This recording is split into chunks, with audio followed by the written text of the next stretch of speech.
잉태하사 동정녀 마리아에게 나시고 본디오 빌라도에게 고난을 받으사 십자가에 못 박혀 죽으시고 장사한 지 사흘 만에 죽은 자 가운데서 다시 살아나시며 하늘에 오르사 전능하신 하나님 우편에 앉아 계시다가 저희로서 산 자와 죽은 자를 심판하러 오시리라. 성령을 미사오며 거룩한 공예와 성도가 서로 교통하는 것과 죄를 사하여 주시는 것과 몸이 다시 사는 것과 영원히 사는 것을 미사옵나이다. 아멘. 하나님 말씀은 전도서 7장 1절에서 4절까지 말씀을 보겠습니다. 구약성경 954쪽에 있습니다.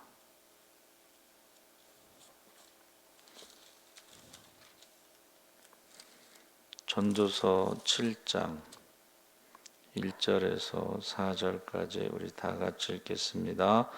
좋은 이름이 좋은 기름보다 낫고 죽는 날이 출생하는 날보다 나으며 초상집에 가는 것이 잔치집에 가는 것보다 나으니 모든 사람의 끝이 이와 같이 됨이라. 산 자는 이것을 그의 마음에 둘지어다. 슬픔이 웃음보다 나음은 얼굴에 근심하는 것이 마음에 유익하기 때문이라. 지혜자의 마음은 초상집에 있으되 우매한 자의 마음은 혼인집에 있느니라. 아멘. 1절에서 4절까지만 읽겠습니다. 할렐루야. 잘 오셨습니다. 감사합니다. 초상집의 지혜라는 제목으로 말씀을 나누려고 합니다. 성경에는 역설적인 진리의 말씀이 많이 있는데 역설, 파라독스라고 해서 세상 사람들이 생각할 때는 모순이라는 뜻입니다. 그래서 지혜자의 마음 초상집에 있다. 우매자의 마음은 연락하는 집에 있느니라. 죽으면 산다. 주는 자가 받는 자보다 복이 있다든지 이런 말씀은 다 역설적인 말씀입니다. 그래서 오늘은 잔치집에 가는 것보다 초상집에 가는 것이 낫다고 하는 말씀인데 우리가 실제로 목회를 하는 동안에 많은 사람들로부터 이제 좋은 맛있는 음식을 대접받습니다. 그래서 목사님들은 이제 맛있는 입이 너무 이게 이제 너무 입이 고급스러워져 가지고 웬만한 건 맛있다고 생각을 안 해요. 입이 고급스러워져요. 그런데 그때 많이 잘 맛있게 먹어주셔서 대단히 고맙습니다 하고 두고 인사하는 사람은 한 사람도 못 봤다는 거예요. 그런데 초상을 당하고 슬픔을 당했을 때 밤을 새워가며 어려운 장례식을 치러주고 도와준 것은 그 일로 인해서 고맙다고 오래도록 인사하는 사람들이 많이 있습니다. 그래서 저희 외숙모님을 제가 이제 전도하려고 계속 이제 그러는데 왜 교회를 안 가시냐고 그랬더니 외삼촌이 돌아가셨을 때에 절에서 장례식을 치러줬대. 그러니까 그 은혜를 잊지 못해서 교회를 못 가고 4월 초파일이 되면 교회 가서 이제 봉사하시는 거죠. 절에. 그러니까 물론 이제 교회도 그 전에는요 장례식을 치러주면 온 가족이 다 교회 등록해서 그렇게 신앙생활을 하는 사람도 있어요. 우리 친구도 그 얘기 하더라고. 장례식 끝나고 온 가족이 다 교회 가서. 그 전에는 염을 하는 그 장의사가 많지 않았어요. 돈도 비싸고. 대개 이제 목사님들이 염을 했습니다.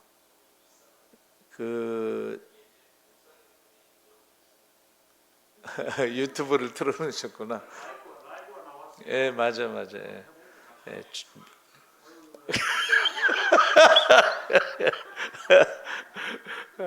저게 구독을 신청하면은 실시간으로 그냥 켜질 수가 있어요. 그래서 저희 그 선배 목사님들은 신학교에서 염하는 법을 가르쳤다고 그래요. 이제 돌아가셨다고 연락이 오면 널판지를 하나 준비해 가지고 그 널판지를 밑에 넣어서 그 시신이 굽기 전에 이렇게 자세를 좀 바로 잡아주고 그 다음에 염을 하는 걸 가르쳤대요. 저도 이제 그 목사님 따라서 염을 하는데 저는 그 시신 만지는 게 좋더라고요. 그 이상해. 되게 그 별로 안 좋아하잖아요. 그 장로님들 중에 염하시는 분들도 막 땀을 뻘뻘 흘리면서 해요. 근데 이제 목사님 따라서 그거 이렇게 주물르는 걸 좋아했어요, 제가. 근데 이제 교회 막 줄초상이 날 때가 있어요. 줄초상. 그러면 이제 목사님하고 같이 가서 그거 하는데 시골 같은 경우는 또 묘한 게 있는데 이제 다리 하나가 이렇게 좀 잘라져서 다리 하나를 먼저 묻었나 봐. 근데 그걸 갖다가 다시 염을 해서 맞춰달라는 거야. 야, 이거는 근데 그거 해줘야 돼요. 그거 안 해주면 시험 들어. 그래가지고 그거를 이제 갖다 맞춰주고 또 어느 장로님은요, 나 그 장로님한테 반했어요. 염을 딱 하고 얼굴 화장하고 머리에 이제 포마드 탁 빗으로 감고 딱 염이 끝난 다음에 찬송을 하는데 난 그렇게 멋있는 찬송 못 들어봤어요. 그리고 또 제가 이제 같이 염했던 그 목사님은 꼭 염하고 나서 시신의 이마에다가 키스를 해. 저도 이제 우리 어머니 돌아가셨을 때 그 목사님 오시더니 이마에다가 키스를 딱 하고 기도를 하시더라고. 저도 이제 보고 배웠잖아요. 그래서 우리 친구 누나가 이제 암으로 죽어서 거기 염하고 나서 제가 가서 이마에다 키스를 딱 하고 손을 얹고 기도를 해줬어요. 왜냐하면 또 안 믿는 사람들이 있으니까 보여주기 위해서도 그런 것 같은데 그 초상집에 갔을 때는 그것을요, 그 은혜를 평생 잊지 못한다는 것을 지금 말해주는 거예요. 뭐 결혼식에 가서 뭐 맛있는 거 먹고 노래 부르고 즐겁게 놀고 뭐 그럴 수 있죠. 인도나 이런 데 큰 부자들은요, 결혼식 비용으로 몇백억을 써요. 결혼식 비용으로 몇백억을 쓰고 한 일주일이고 뭐 막 이렇게 축제처럼 하는데 나중에 보니까 이혼했다고 그러더라고요. 그러니까 이게 결혼식에 가서 먹고 마시고 즐겁게 지낸 것은 끝까지 잘 산다는 보장도 없고, 그렇지만 이 초상집에 갔을 때 그거는 뭐 그분이 뭐 살아나서 다시 초상을 치르기 전까지는 그 은혜를 잊지 못한다. 그 은혜를. 그래서 제가 섬기던 교회 어떤 교회 목사님은 장로님 아버님이 돌아가셨는데 장지가 너무 멀어가지고 안 가셨나 봐요. 그 장로님이 누구에게 목사님이 장지 안 가셨다고. 제가 그 얘기를 듣고 나서는 저는 땅끝까지 가요. 땅끝까지. 왜냐하면 그거 안 가잖아요. 그럼 누구에게. 우리 한상현 장로님 어머니 100세가 넘으셨잖아요. 고흥이라는 고창 수박 있죠. 거기 끝까지 가서 하관 예배 드리고 이제 왔는데, 원래 그 형제들이 안 믿는 사람들이에요. 안 믿는 사람들. 그래서 그래도 제가 세례를 줬으니까 한번 말이라도 해보세요. 그랬더니 목사님이 장례 인도하는 거 오케이. 이제 놀란 거예요. 우리 장로님하고 그 부인 권사님이. 그래서 이제 입관 예배 드리고 딱 끝났는데 입간 예배 드리러 갔는데 갑자기 제사상을 차리겠다고 이게 바뀐 거예요, 마음이. 그래서 제가 뭐라 하는지 아세요? 예배 마친 다음에 차리세요. 예배 마친 다음에 제사상 차리세요. 그래서 그냥 넘어갔어요. 왜 그러냐면 전에 보니까 저희가 예배 이제 하관 예배 끝나고 오면은 사람들 상 차리더라고. 그래서 나중에 차리는 거야. 뭐 우리가 간 다음에 보는 것도 아니고 그러니까 알아서 하세요. 그러나 예배 전에는 차리면 안 돼요. 왜? 그러면 고인을 욕먹이는 거니까. 그래서 하여튼 장례식을 제가 나이에 비해서는 하여튼 많이 인도를 했어요. 어떨 때는 수요예배 끝나고 갑자기 정전사 가서 예배 인도해, 장례식 가서 오고 장례집에 가서 예배 인도해. 그때는 또 머리가 비상하게 빨리 돌아가요, 제가. 그래가지고 나 혼자 가면 안 되니까 장로님 같이 가시죠. 장로님 모시고 같이 가서 대표기도 시키고, 그 다음에 가면서 이제 본문 잡는 거예요. 머릿속에 떠오르는 본문이 조금 있으면 너희가 나를 보지 못하고 조금 있으면 나를 보리라. 그 말씀이 떠올라 가지고 가서 그 말씀을 전했어요. 며칠로 요단강 건너가 만나리. 며칠로 요단강 건너가 만나리. 오늘은 우리가 지금 이 찬송을 부르지만 조금 있으면 우리를 위해서 또 이 찬송을 부를 사람들이 있을 것입니다. 그렇게 첫 번째 그 장례식 설교를 하고 왔어요, 무사히. 그래서 우리가 제가 늘 반복해서 말씀드린 게 뭐예요? 죽음 앞에서 노래 부르는 종교는 기독교밖에 없다. 또 늘 하는 말이 뭐야? 박효진 장로님이 사형수들을 볼 때에 자기는 죽어서 뭐 입신해서 뭐 꿈속에서 천국과 지옥을 보고 온 게 아니고 사형수들의 그 현장에서 천국과 지옥을 봤다. 그렇게 간증하세요, 그분은. 예수 믿는 사람들의 죽음과 믿지 않는 사람의 죽음은 너무 다르다는 거예요. 제가 말씀드렸잖아요. 얼굴이 벌써 다르고 언어가 달라. 예수 믿는 사람들은 회개하고, 혹시 이 중에 믿지 않는 사람 믿었으면 좋겠습니다, 전도하고 찬양하고, 어쩌다가 하늘문이 열리면요 갑자기 춤추는 사람도 있어요. 죽기 전에 춤추는 사람은 좀 이상한 사람이지. 근데 영안이 열린 거예요. 영안이 열리고 그 찬송 소리가 들리는 거예요. 그래서 제가 모시고 다녔던 원로 목사님도 그 얘기 하시더라고요. 그 연세가 많으시니까 이제 일제 시대 뭐 이런 때 고문당하고 뭐 이럴 때요, 하늘에서 찬송가 소리가 들렸다는 거예요. 그래서 저 여러분이 이 상갓집에 가는 것이 지혜롭다는 것은, 잔치집에 가는 사람 눈앞에 있는 맛있는 음식과 노래 뭐 노는 데 마음을 두지만, 상갓집에 간 사람들은 인생의 죽음이란 것이 이런 것이구나, 죽음에 대해서 생각하고, 마지막, 인생의 마지막이 이런 것이구나. 성경에는 죽음이 평등하다고 그랬어요. 그 말은 부자나 가난한 사람이나 죽음을 피할 수도 없고 연기할 수도 없고, 하나님 부르시면 누구든지 가야 되는 것에 있어서는 평등한 것이다. 그러면서 죽음 후에 일어날 일에 대해서 생각한다는 거예요. 그 유경수 여사가 돌아가시기 전에도 그 질문을 했다는 거예요. 죽음을 예감했는지 모르지만 사람이 죽으면 어디로 갈까? 질문하는 거예요.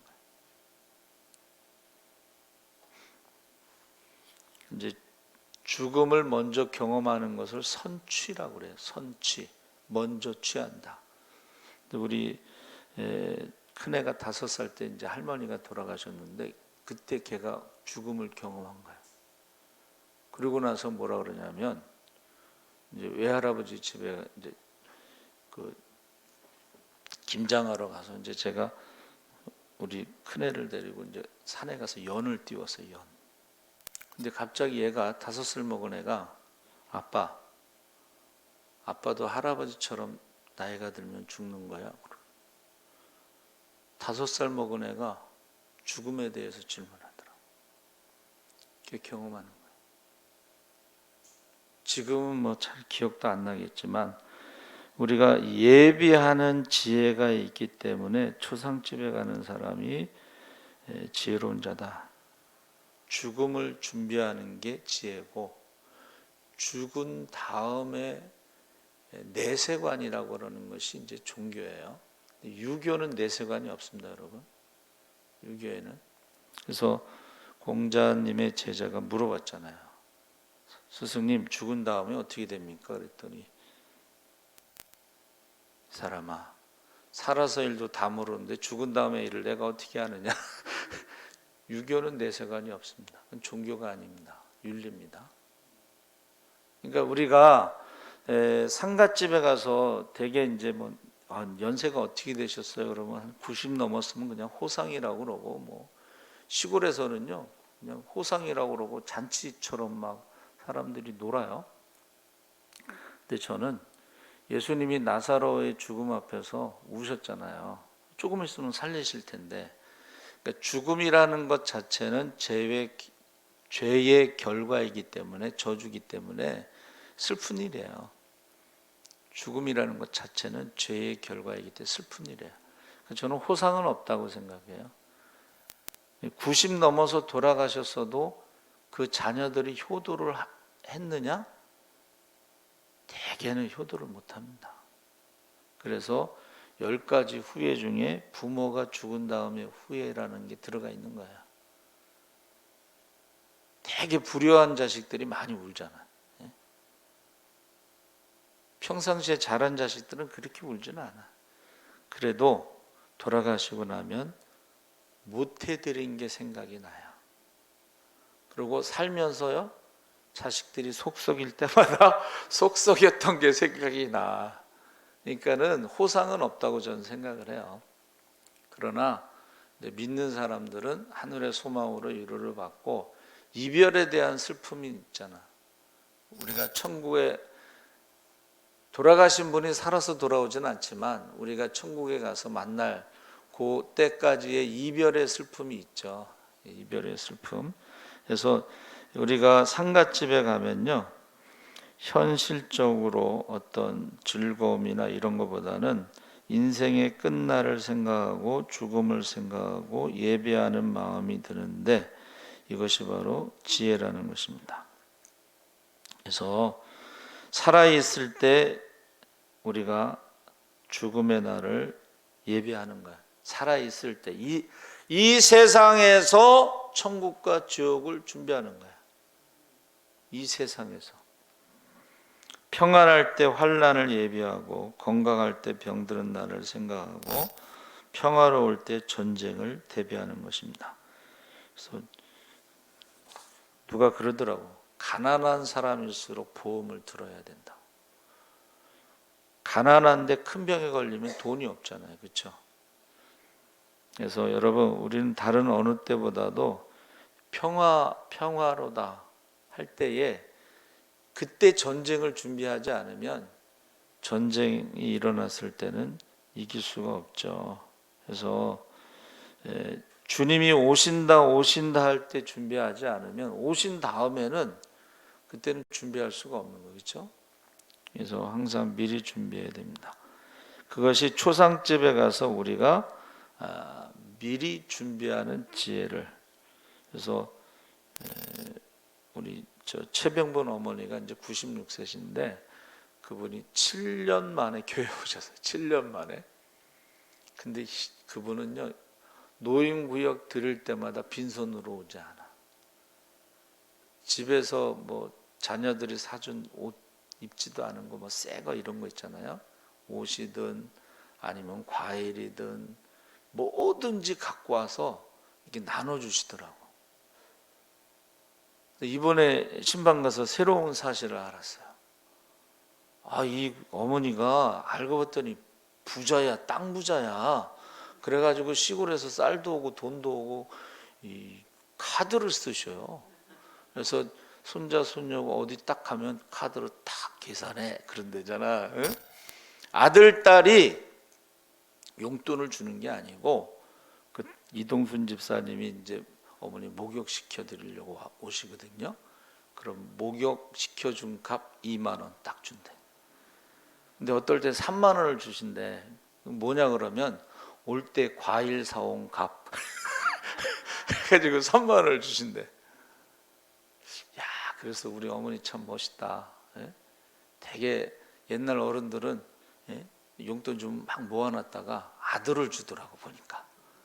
근데 거긴 그게 아니야. 그 아들도 용돈을 드리지만 하여튼간 베푸시는 거야 계속. 근데 이제 가족들만 베푸시는 게 아니고 저희 노인구역에 이렇게 오시는 분들이 옷이 좀 허름하거나 예? 겨울에 얇은 옷을 입고 있거나 그러면 잠바 같은 거 좋은 거 이렇게 옷들 가지고 오셔서 그분들에게 이제 입히시는 거예요.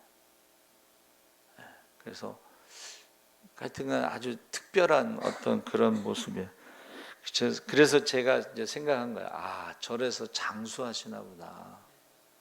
96세신데 더 건강해지셨어.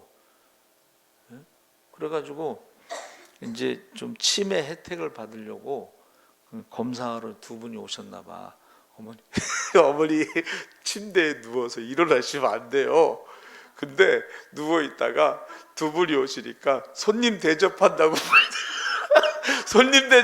벌떡 일어나셔가지고 가서 차를 준비하니까 이분들이 저분은 안 되겠다고 잘 걸어 다니시지 정신도 손님 대접한다고 그러지. 그러니까는 저분은 안 되겠다고 그러지. 치매에서 떨어졌어. 어머니 누워 계시라고 그래도 이게 이제 잘 안 되시는 거야.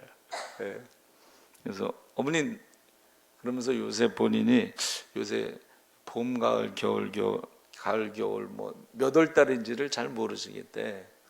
그래서 어머니 연세가 어떻게 되셨어요? 그랬더니 96세 범띠 딱 그러시더라고. 아주 건강하시고 그래서 어머니 우리 어머니 백수 하시겠네. 뭔가를 한다는 게 건강한 거예요. 뭔가를 주고 베풀고 계산이 정확해. 그냥 목욕시키면 2만 원, 과일 사오면 3만 원. 계산이 너무 정확해. 그러니까는 건강하신 거예요. 그래서 우리가 상갓집에 가서 뭐를 봐요? 인생의 마지막을 보는 곳이고 어떤 사람은요 참 복 있는 죽음이다 이런 죽음이 있어요. 그래서 제가 이제 장로님 어머니 돌아가셨을 때에 가서 예배 드리는데 모든 식구가 다 예수 믿어가지고 다 예배에 참석한 거야.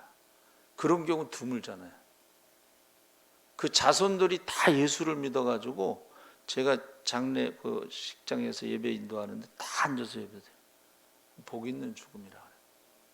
복 있는 죽음. 대개 그분들은요 그 자손들이 잘 되는 거 다 보고 돌아가시는 분들이에요. 장수를 하셔도 자손들을 앞세우지 않고 험한 것을 보지 않고 돌아가시는 분들이에요. 하여튼 여러분 그 성경에 이제 잔치를 즐기다가 비극을 만난 사건이 있는데 바벨론 나라의 벨사사 왕이 천여 명의 귀변을 청하여 놓고 잔치를 배설하고 금과 은 그릇에다 술을 부어 마시고 고급 산의 진미를 먹다가 그날 밤 메대와 바사곤이 쳐들어와서 대리석 바닥에 피를 흘리며 죽음을 당한 사실이 기록되어 있습니다. 그래서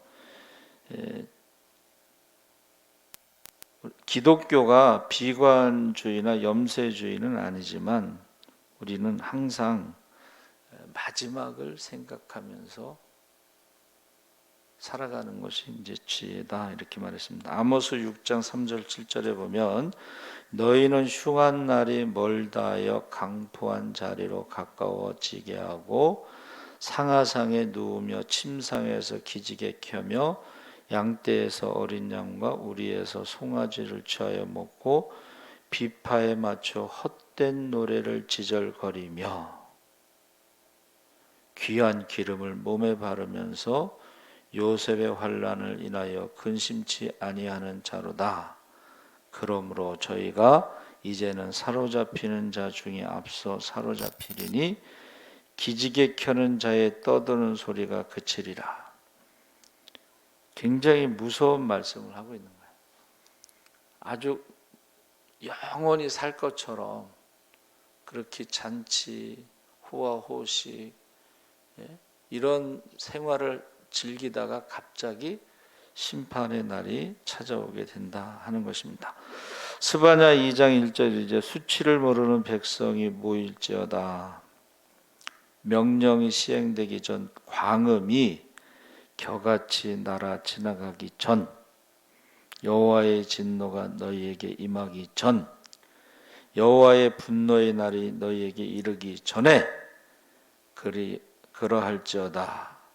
그래서 우리가 미래를 예비하고 준비하는 것이 지혜인데 그 중에 이 죽음을 준비하는 게 참 중요하다. 누가복음 16장에 불의한 청지기 이야기가 나오는데 청지기가 보고 주인이 이제 그만두라고 했어요. 그랬더니 내가 청지기를 그만두면 무엇을 먹고 사는가? 땅을 파자니 힘이 없고 빌어먹자니 부끄럽구나 생각하다가 청지기가 인심이나 써두자 하면서 사람들을 집으로 불러서 100만 원 빚진 사람은 50만 원으로 80가마 빚진 자는 50가마로 탕감해 줬어요. 그러니까 불의한 청지기도 미래를 준비하는 지혜가 있다. 그런데 누가복음 16장 8절에 이 세대의 아들들이 빛의 아들들보다 더 지혜롭다고 하는 말씀이 있습니다. 그 사람들은 뭐 참된 진리가 아니면서도 미래에 대해서 준비하는 그런 모습을 보여주고 있다. 근데 예수 믿는 사람들이 그 죽음을 준비하지 않으면 그거는 미련한 것이다. 어리석은 것이다. 그렇게 말하는 것입니다. 두 번째는 죽음이 출생보다 중요하기 때문에 초상집에 가라. 가룟 유다에게 나지 아니하였더라면 좋을 뻔했다. 자, 출생이라고 하는 것은 나그네 같은 짧은 인생의 시작이지만 죽음이라는 것은 영원한 생명의 시작이다. 그러니까 출생이라는 것은 100년이면 죽음이라는 것은 영원이라는 것이에요. 그러니까 출생하는 것보다 죽음이 더 중요하다는 거예요. 그러니까 어떻게 죽느냐가 참 중요한데 믿음 안에서 우리가 죽는 것과 믿음 밖에서 죽는, 소망이 없이 죽는 것. 여러분, 지옥이라는 뜻이요, 소망이 없다는 거예요. 그러니까 사람들이 죽으면 끝나지 뭐 천국과 지옥이 어디 있어? 성경은 한 번 죽는 것은 정해진 것이 그 후에 심판이 있고 천국과 지옥이 있다고 분명히 예수님 말씀하셨죠. 그래서 부자와 나사로의 비유에서도 그런 얘기가 나오죠. 부자가 여러분 얼마나 열심히 했으면 점점 부자가 됐겠어요.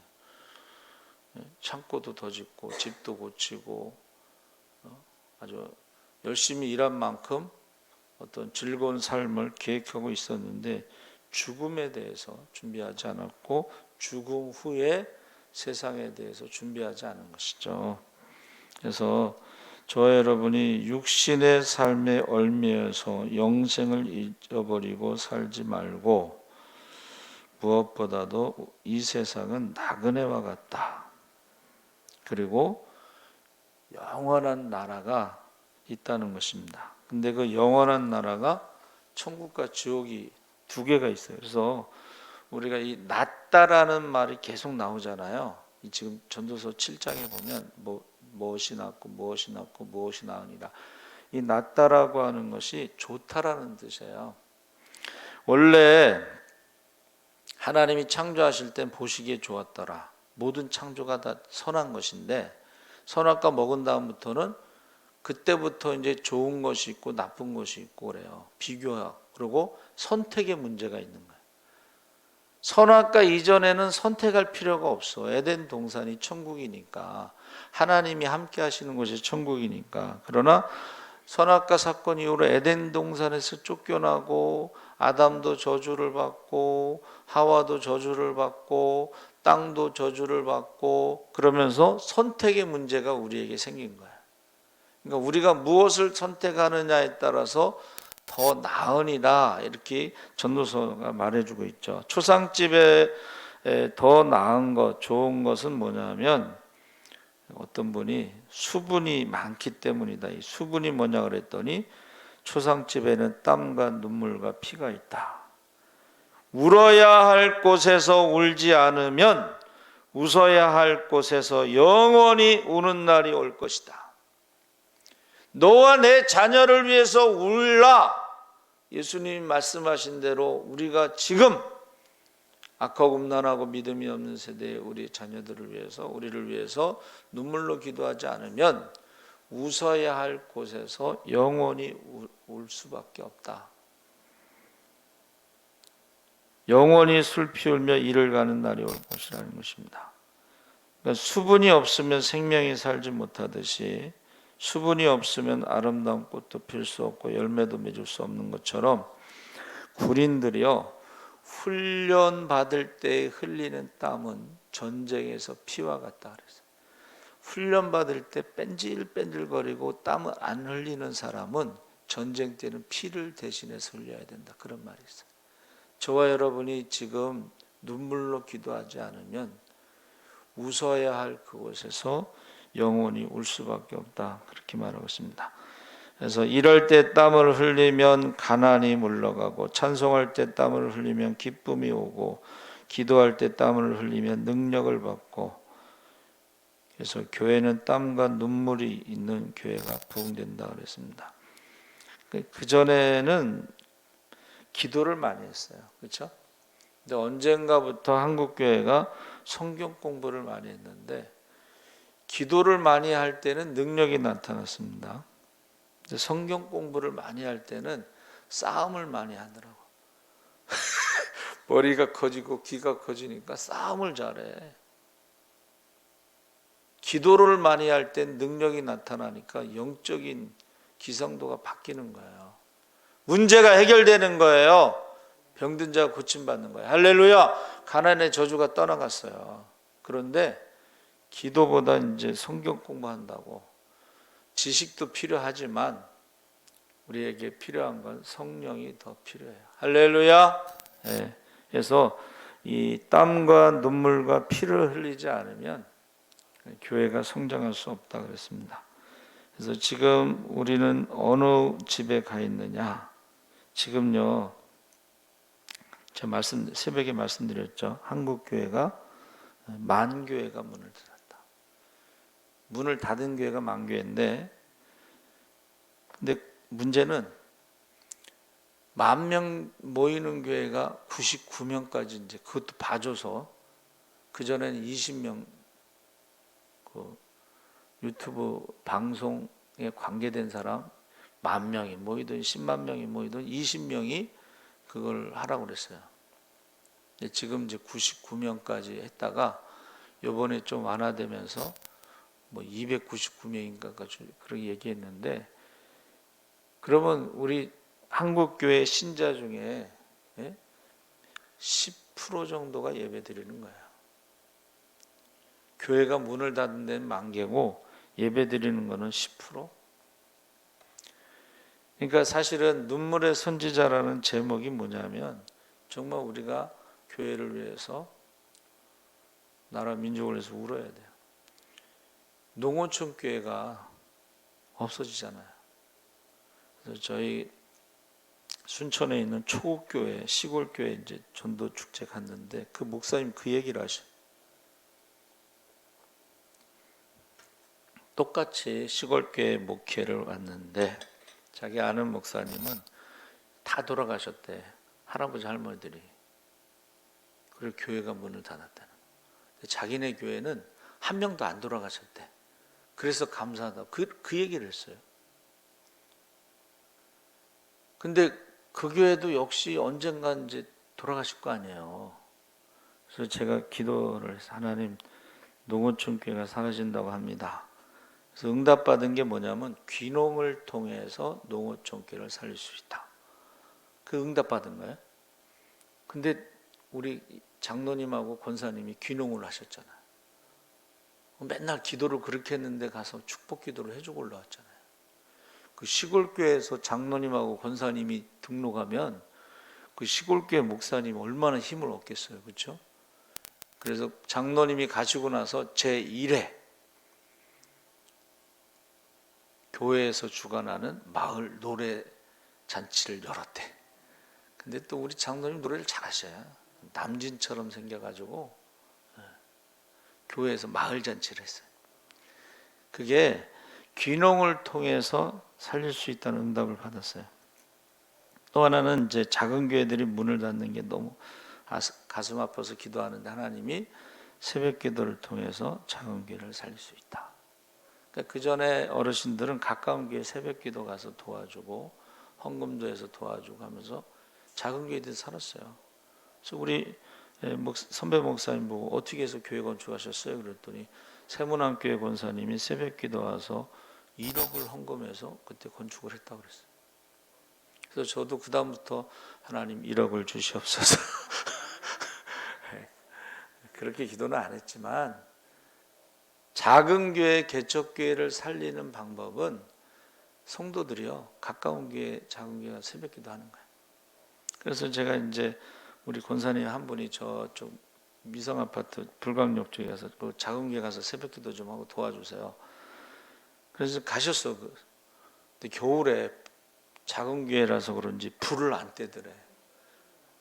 근데 이제 그러면 불 좀 떼달라고 하시죠. 그랬더니 남의 교회 권사가 와서 불 떼달라고 그러면은 목사님이 남의 교회 와서도 저러면 자기네 교회에서는 얼마나 시집살이 시키냐고 흉볼까봐.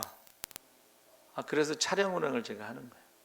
저는 기본적으로 가까운 교회 가서 새벽기도 하시고 좀 도와주시고 명절에 시골에 가면 그 시골교회 가서 헌금도 하고 거기 도와주시고 또 목사님한테 가서 가족들 전도 좀 부탁 좀 드리고 그렇게 하고 오라고 그러는데 그래야지 여러분 명절에 와서 헌금하는 것이 시골교회 1년 예산이에요.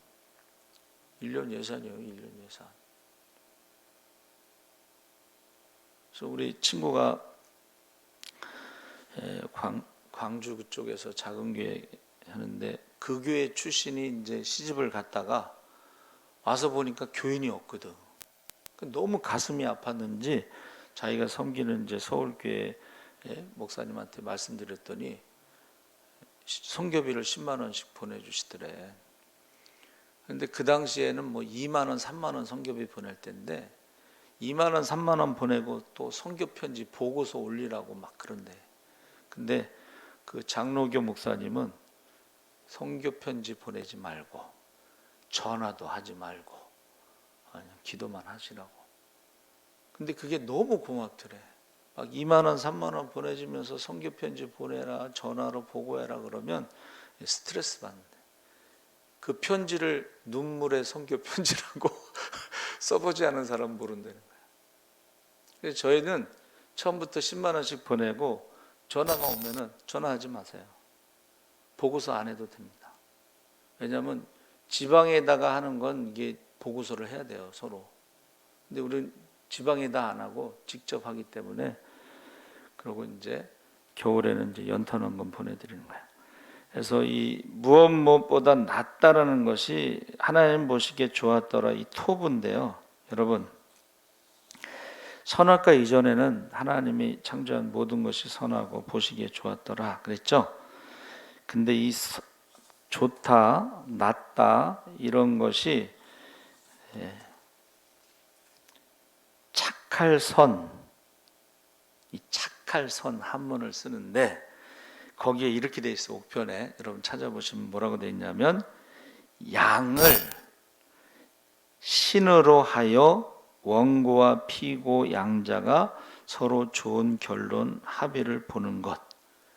착할 선자에 양양자가 들어가는데 그 양을 신 하나님으로 하여 양자가 서로 좋게 합의하다.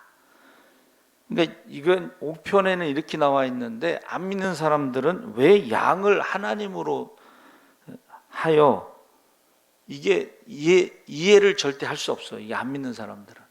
근데 우리는 양이 뭐예요? 하나님의 어린 양, 성자 하나님 앞에 십자가 앞에서 서로 좋은 결론을 합의를 보는 게 뭐예요? 그게 용서하는 거예요. 그러니까 선이라는 한문은 어린 양 대신 성자 예수님 십자가 앞에서 서로 용서하는 것이 좋은 결론에 이르는데, 너희가 용서함 같이 나도 용서하신다 해서 우리가 구원받은 것을 말하는 거예요. 그게 선이에요. 처음에는 창조하신 모든 것이 선이고 신약에 와서는 십자가로 인해서 우리가 용서받고 구원받은 것이 선이에요. 그러면 우리가 선을 행한다는 것은 우리가 물질적으로 말과 혀로만 사랑하지 말고 행한 진실함으로 가난한 자들에게 물질적으로 도와주는 것도 선한 일이지만 근본적으로는 하나님 앞에서 우리가 용서받고 구원받는 것이 선을 말하는 거예요.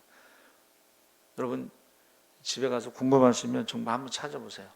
양을 신으로 하여 피고와 원고 양자가 서로 좋은 결론에 합의를 보는 것이다. 그래서 저와 여러분이 이 선하다라는 한문 속에 양이라고 하는 성자 하나님이 5편에 나온 거예요. 그래서 선을 행한다는 건 뭐냐면 용서하는 거예요. 하나님이 우리에게 행하신 선은 창조와 구원을 말하는 거예요. 그 구원이 바로 용서해 주신 거예요. 그러니까 우리가 그 용서함 받은 것에 대해서 우리가 감사하고 찬양하고 사람들에게 그 용서의 복음을 전하는 거예요. 근데 용서의 복음을 어떻게 전하냐면 섬김으로 전하는 거예요. 섬김으로. 희생으로 전하는 거예요. 그래서 초상집에 가서요, 이 죽음 앞에서 많은 생각을 하는 거예요. 나의 마지막을 준비하고 죽은 다음에 하나님 앞에 서는 것을 준비하고, 하나님이 착하고 충성된 종아 내가 작은 일에 충성하였은즉 이 모든 것을 더하신다. 너와 너를 위해서 준비된 하나님 나라를 상속받으라 그랬잖아요. 근데 준비되지 않은 사람은 유명한 그 개털 모자 아시죠? 오늘 장로님이 천국에 갔더니 아무리 찾아봐도 뭐 상 줄 게 없어. 그래가지고 옛다 개털 모자나 써라 그랬죠. 그걸 보고 장로님이 얼마나 회개했는지, 다음에 또 가서 개털 모자 받으면 정말 창피하잖아요. 아무리 찾아봐도 상 줄 게 없어. 그러니까 우리가 초상집에 가서요, 인생의 마지막을 생각하고 준비해야 되고, 그 다음에 하나님 앞에 설 때를 준비해야 돼요. 하나님 앞에 설 때. 그래서 제가 이제 요새 제시카 윤 목사님, 구세군 교회 여자 목사님이신데, 미국에서 구세군 교회는 이제 봉사를 많이 하죠. 장애인들 돌보고. 근데 어느 날 주님께서 나를 위해서 뭐를 했니 물어보시더래.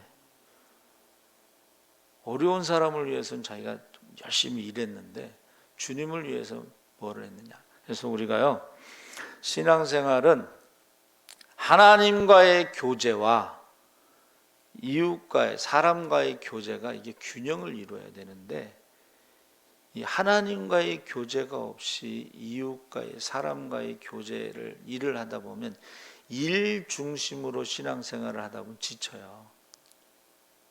그러니까는 우리는 관계 중심으로, 하나님과의 관계 중심 교제, 사람과의 관계 중심 섬김, 이 두 개가요 균형을 이루어야 되는데 대부분의 사람들은 하나님과의 관계 교제가 약해요.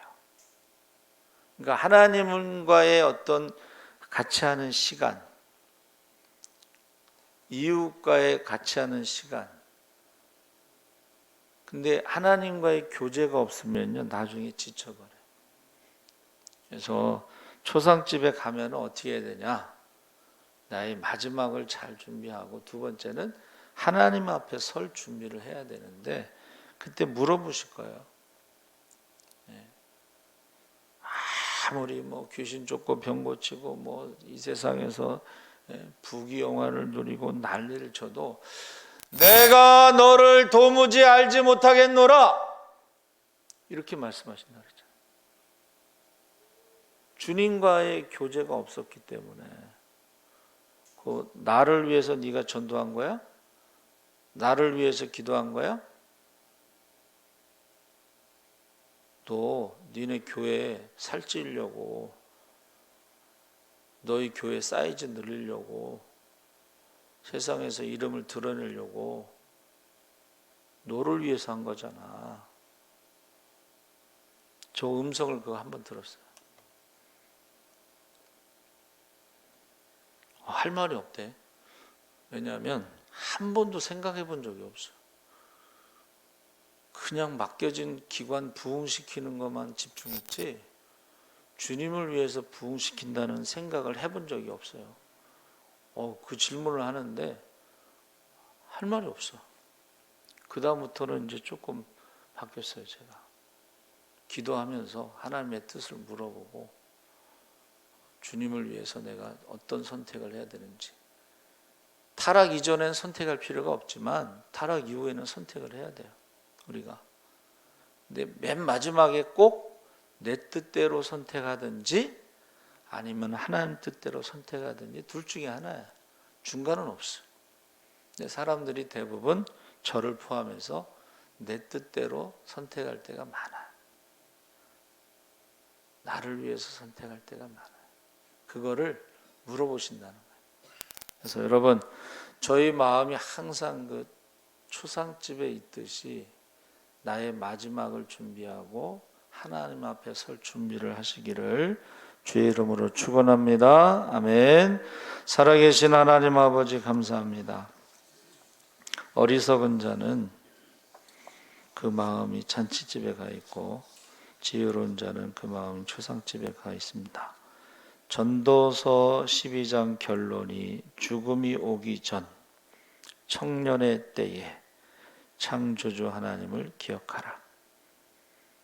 어리석은 부자처럼 준비하지 않은 사람은 지옥에서 후회할 날이 있을 것이라고 했습니다. 우리가 선을 행하는 것이 바로 하늘에 쌓는 것이고 선을 행하는 것이 바로 용서하는 것입니다. 우리가 하나님 앞에 설 준비를 하게 하시옵소서. 그날에 두려움이 없도록 부끄러움이 없도록 후회됨이 없도록 준비하게 하시고 주님 다시 오시는 그날에 우리가 기뻐 뛰며 주님